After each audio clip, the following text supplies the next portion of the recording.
Hello and welcome to today's video. Today I'm going to be working on the Able Sisters store, the Clifftop next to the campsite and this transition area here. So let's get into it. The first area I'm going to do is the Clifftop. It won't be accessible for the villagers, but you can climb a vine to get up here. How I wish the villagers could use the vines and the ladders. Honestly, it would be just so cute. For up here, I'm just going for a foresty vibe with a heap of trees, flowers and a few items. I thought about putting a house up here, but there wasn't really anywhere where I could put an incline without it sticking out and getting in the way. So I thought that this might work, being right next to the campsite. It seems to really fit the theme. Now, I have to tell you, I was so excited to get started on these builds because I was like, oh my god, I'm nearly done. I've only got Rod's yard and my yard to do. But then I remembered I have a whole nother section that I haven't even started on yet. So the area where I keep all of my crops and my fruit trees,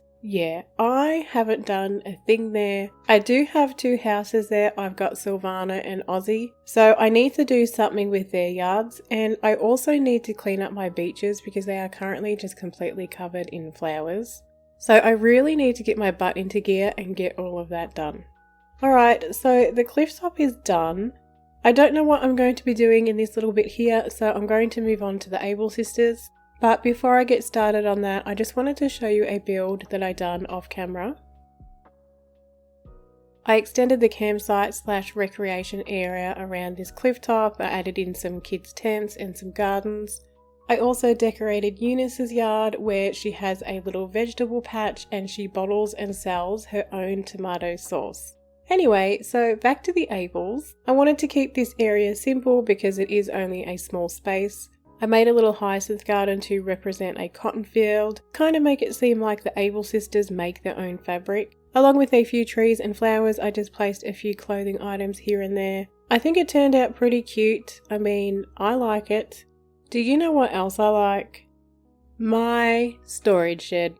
That's right, I managed to pay off my house completely and update my storage, so I now have my own storage shed. It has made my life so much easier not having to go back to my house all the time. Especially now that the island is almost completely decorated, getting around can be really time consuming.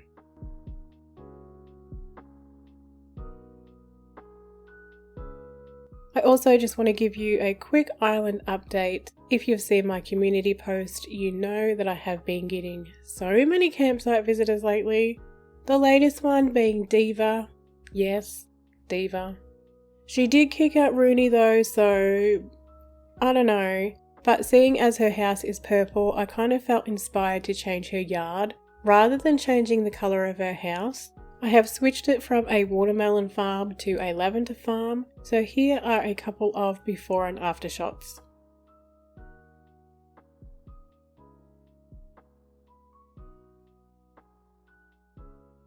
Now onto the last part of the build, this transition area. I honestly didn't do much. I just planted some trees and some flowers and placed a few bits and pieces here and there.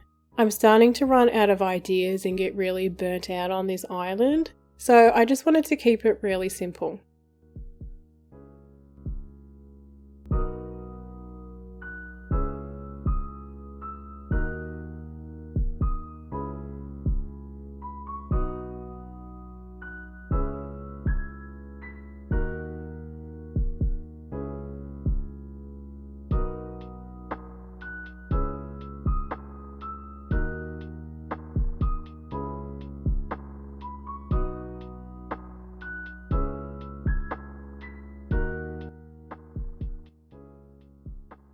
Anyway, that is all for today. I hope you enjoyed today's video. Thank you so much for watching.